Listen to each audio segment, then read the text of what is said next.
Tim Witherspoon has had his run-ins over the years.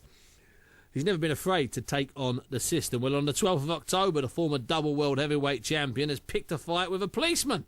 The policeman, who is borough commander for Wimbledon, is Darren Williams, and he is apparently happy to be scrapping with Big Tim.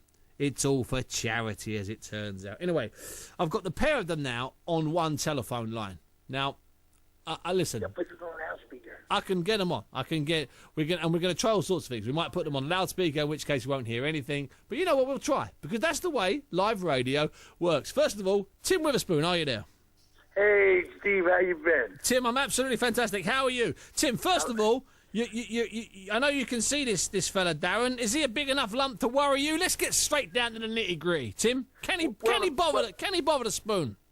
Well, first of all, he's doing a hell of a job with all this stuff, with all we're about to do and what we're about to accomplish. Mm-hmm. I found out that he was in real good shape. Oh. He's acquired a real good trainer, Adam, named Adam. Adam Martin, yep. Yep, that's training him real hard. He's serious about this whole thing because he just want to fight. He want to fight.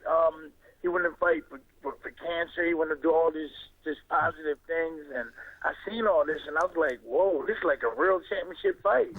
I mean, he's really putting everything together. Like he really want to push the issue, the cause that what is this for? And I'm like, whoa, I better get in a little bit of shape. He might catch me with a punch. No, I know it's for the Royal Marsden. Now, the interesting thing, for a variety of reasons, I'm assuming there's some undercover policemen. We can't actually announce the venue, although it is in central London somewhere. Tim, let me ask you this, Tim.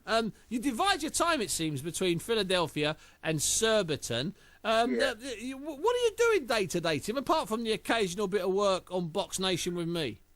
Well, you know, Steve, that I'm over here with my daughter. Mm-hmm. My daughter is English. She's born here, and I'm taking care of her. But all I'm trying to do is be a part of positive things, and make sure that people incorporate me in these positive things, making the world better. So I got to come over here. I knocked Bruno out in '86. Long time ago. Yeah, and I know you, we buddies and stuff. Mm-hmm. And, I just that the people over here are really beautiful, nice, and treat me real good. Listen, I know you get. Listen, Tim, I've been out with you, and people do treat you real good, and they do, and they do love you. There's a lot of affection for Big Tim in the UK. Tim, can you put Darren on? Is that possible? Is he there? Yes, we're gonna put Darren on. Thank you. Put Darren on. This guy's unbelievable. He's really pushing hard. Hold on, everybody. Darren Williams, the killer from... Now, let me stop. Hold on. The killer from Manila? Hello. Hello, Darren. How are you, mate? Darren, okay. First of all, as Tim said, you've worked really hard to make this thing work, and it's the money's for the Royal Marsden, if I'm not mistaken. Is that correct? Is that your designated charity?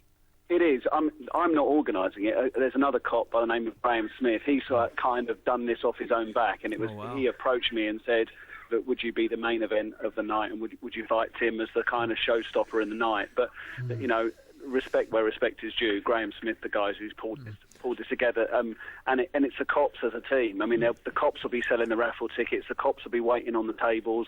This is a real, it's my guys who've gone out and done this, and the winners on the night is Royal Marsden. Now, I know I'm told reliably that we can't mention the venue, which is not unusual for boxing when the police or the army are involved. But are there any tables available at the venue we can't mention?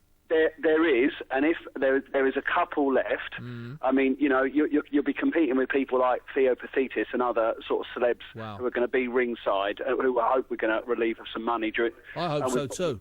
I mean, we're flying Ray Mercer over from the United States of America, and so not only do I get to fight Tim, but I get to go in someone's corner along with Ray Mercer. Oh, fantastic. But yeah, there are. I mean, if people email marsdenboxing@aol.com... Marsden Boxing, yeah. Marsden, yeah. And I'll give your guy offline the telephone number. There's about 3 or 4 left. I mean, there's not that many because obviously this has just flown since we agreed to do it. Now you're going to be facing Big Tim, who all the way through his career lulled people into a false sense of security. Don't be fooled don't be fooled by him smiling and putting his hand on you and doing another thing where he's telling you how good you are and touching your elbows and telling you how to throw a left hook. Don't be fooled by that. You're going to have to put your game face on. He's doing plenty of that. Yeah, trust me, I know the way it works.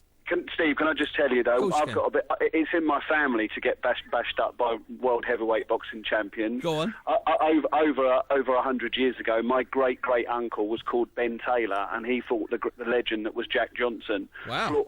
Floored 9 times and finally dispatched in the 6th round. So it's kind of in my family name to get smashed around by world champions. So I'm ready for it. And Tim's sitting next to me laughing, and he's drinking a load of beers that I've bought him with a couple of chasers in the top. So I'm trying to get him out of condition now. He's a cool guy. He's a cool guy. Has he got his daughter with him? He has. That's enough. Listen, trust me, he uses that to lull you. I know the way. I know his modus operandi. Trust me, I do. Let me ask you this. It's quite a busy old bill. We've got Peter Scotto, who's a policeman at City Airport, and he's fighting Julius Francis, the great Julius Francis, one of the great unsung British heavyweight heroes, Julius Francis. Yeah. We've got Adam Martin, the matchmaker at the Fitzroy Lodge, who's going in with Barry Jones, the former WBO super featherweight champion. Now, am I right to say that you'll be wearing at least 12, 14-ounce gloves, maybe even 16-ounce gloves? Yeah. Yeah, I am. I've got 16-ounce. Yeah. Good. That makes all the sense in the world. Now, how much bigger? I mean, what are you and Tim size-wise? Are you close to his size, or is he a lot bigger than you? No, he's massive compared to me. Big old lump. Anyone who's there on a night will be who's allowed a small child in the ring. No, I'm 6 foot 15 stone, but I'm giving away 6 inches and a lot of weight. Tim's saying a lot. No. He'll be praising you. Listen, Darren, it's fantastic. Just to go over that email address again, it's marsdenboxing at AOL.com. And that's if you fancy picking up one of these 2 or 3 tables that are left for this boxing, which takes place on Friday, the 12th of October, at a secret location somewhere in central London. I can say it's central London. I know the location. It really is. I mean, as well as the fighters, I know you've name-dropped some of them. We've also got Joe Calzaghe, Richie Woodall, Glenn Catley, Kevin Mitchell, Colin McMillan, Bomber Graham. I mean, these guys are all getting in the ring for the Royal Marsden. So, Steve, at the end of the day, if the bell rings after round 4 and I'm still standing, I've won. But even if I'm not, then the Royal Marsden is going to win to the tune of possibly over 100k. Yeah, I would say so. You don't need that many high rollers to bump up the prices. If you could just put Tim on briefly, sure. Darren, the best of luck, and I'll speak to you soon. Just want to have a quick word with Tim about something. Steve. Cheers. Tim. Hello? How are you, Tim? Listen, well done for getting in here.